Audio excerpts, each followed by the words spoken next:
اسلام آباد پاکستان تحریک انصاف کا احتجاجی دھرنا، رینجر اور ایف سی کو خصوصی اختیارات دے دیے گئے۔ اسلام آباد حافظ عمر اکبر خان کی رپورٹ کے مطابق پاکستان تحریک انصاف احتجاجی دھرنا، رینجرز اور ایف سی کو خصوصی اختیارات دے دیے گئے۔ وزارت داخلہ نے پنجاب رینجرز اور ایف سی کو انسداد دہشت گردی ایکٹ 1997 کے تحت خصوصی اختیارات دینے کی منظوری دے دی۔ وزارت داخلہ نے چیف کمشنر اسلام آباد محمد علی رندھاوا کی سمری پر منظوری دے دی۔ رینجرز اور ایف سی شہر میں امن و امان برقرار رکھنے کے لیے پولیس کی معاونت کرے گی۔ وزارت داخلہ نے تحریری حکم نامہ جاری کر دیا اور دوسری جانب وزارت داخلہ کا چیف سیکرٹری خیبر پختونخوا کو مراسلہ جاری۔ مراسلے میں لکھا گیا، چیف سیکرٹری اس بات کو یقینی بنائیں کہ 24 نومبر کو پاکستان تحریک انصاف کے احتجاج میں کوئی بھی کسی قسم کی سرکاری مشینری استعمال نہ کی جائے۔ وزارت داخلہ نے چیف سیکرٹری خیبر پختونخوا سے جواب طلب کر لیا۔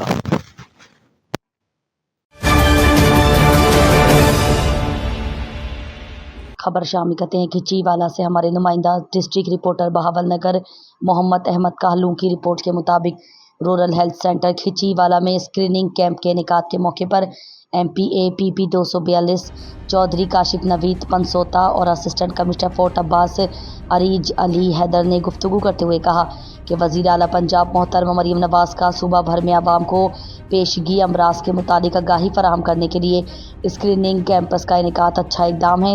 علاقہ کھچی والا کی عوام رورل ہیلتھ سینٹر کھچی والا آ کر اسکریننگ کیمپ میں اپنے تمام ٹیسٹ مفت کروائیں۔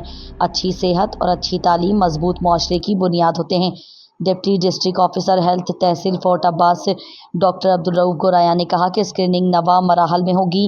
پہلا مرحلہ رجسٹریشن، دوسرا مرحلہ کلینیکل ہسٹری، تیسرا مرحلہ بنیادی معائنات، چوتھا مرحلہ ہیماٹولوجیکل اسکریننگ، پانچواں مرحلہ خصوصی کاؤنٹر برائے ٹائپ 1 اور ٹائپ 2 ذیابیطس، چھٹا مرحلہ پھیپھڑوں کی صحت اور اسکریننگ، ساتواں مرحلہ حاملہ خواتین کا چیک اپ، آٹھواں مرحلہ حاملہ خواتین اور 2 سال سے کم عمر بچوں کی ویکسینیشن، نواں مرحلہ کونسلنگ اور طبی رہنمائی کا ہوگا۔ Incharge rural health centre Khichi والا ڈاکٹر مبین ریاض نے کہا کہ رورل ہیلتھ سینٹر کھچی والا میں 20 سے 22 نومبر تک اسکریننگ کیمپ جاری ہے۔ 30 سال سے زائد عمر کے لوگ ہر حالت میں اسکریننگ کیمپ میں آ کر اپنے تمام ٹیسٹ مفت کروائیں تاکہ انہیں پیشگی امراض کے متعلق آگاہی حاصل ہو سکے۔ اسکریننگ کیمپ میں موجود معززین علاقہ کے نے وزیر اعلیٰ پنجاب کے اس اقدام کو خوب سراہا۔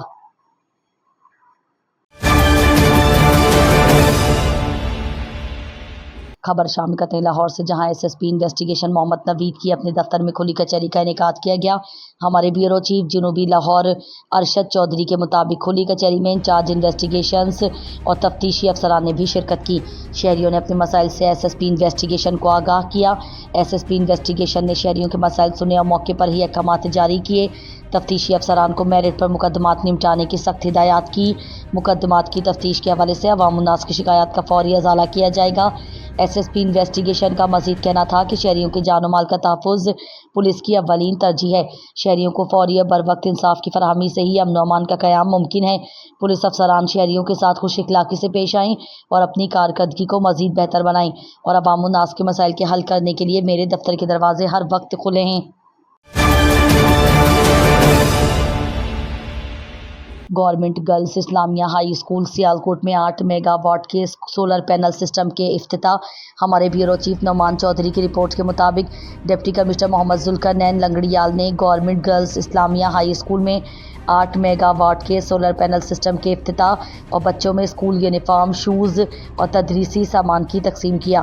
اس موقع پر ایک پروقار اور سادہ تقریب سے خطاب کرتے ہوئے ڈپٹی کمشنر نے طالبات پر زور دیتے ہوئے کہا کہ وہ اپنی تمام تر توجہ حصول علم پر مرکوز رکھیں اور زندگی میں کامیابی کے لیے صبر اور نظم و ضبط کا دامن ہرگز نہ ہاتھ سے چھوٹنے دیں۔ انہوں نے کہا کہ اساتذہ پر زور دیا کہ وہ بچوں کو زیور تعلیم سے آراستہ کرنے کے ساتھ ساتھ ان کی کردار سازی پر خصوصی توجہ دیں تاکہ وہ پڑھ لکھ کر معاشرے کی مفید شہری ثابت ہوں اور ملک و قوم کی ترقی میں اپنا مثبت کردار ادا کر سکیں۔ ڈپٹی کمشنر نے اسکولز کونسل کی جانب سے اسکول میں لگائے جانے والے 8 میگا واٹ کے سولر پینل الیکٹریسٹی سسٹم کا افتتاح کیا اور 75 طالبات میں یونیفارم، شوز اور دیگر تدریسی سامان کی تقسیم کی۔ انہوں نے پنجوں کی جانب سے پیش کیے جانے والے کلام الہی، نعت رسول مقبول صلی اللہ علیہ وآلہ وسلم، ملی نغموں، بہترین ٹیبلو پرفارمنس اور نظم و ضبط کے مظاہرے پر طالبات اور اساتذہ کی کاوش کو سراہا۔ زندگی میں آگے بڑھنے کے لیے صرف 2 لفظ میں نے زندگی میں وہ یوز کیے، تو آپ لوگوں کو بھی میں ضرور کہوں گا۔ ایک چیز پیشنس، جو کام بھی آپ کے ذمہ لگا، اگر آپ کے ذمہ پڑھائی ہے اس وقت تو اس کو پیشنس سے کیا کریں۔ ڈیرہ غازی خان میں پارک آرمی کے شہید سپاہی صفدر علی احمدانی کا نماز جنازہ آبائی قصبہ خانپور منجھوالا میں ادا کر دیا گیا۔ اعلیٰ عسکری قیادت سمیت دیگر سیکیورٹی فورسز کے افسران شریک۔ تفصیل کے مطابق بنوں میں خارجی دہشت گردوں کے حملے میں شہید ڈیرہ غازی خان کی تحصیل کوٹ چٹھا کے قصبہ خانپور کے رہائشی صفدر حسین احمدانی پاک آرمی کے شہید جوان کا نماز جنازہ آبائی قصبہ میں ادا کیا گیا۔ نماز جنازہ میں کرنل جمشید، کیپٹن شیر اور وقاص نے شرکت کی۔ اس کے علاوہ ڈی ایس پی ارشد رند، سیاسی و سماجی رہنما ثناء اللہ خان رمدانی، صوبے دار میجر میرن رمدانی، علاقہ کی معززین اور لوگوں کی کثیر تعداد نے شرکت کی۔ شہید کے جسد خاکی کو فوجی اعزاز کے ساتھ سپرد خاک کر دیا۔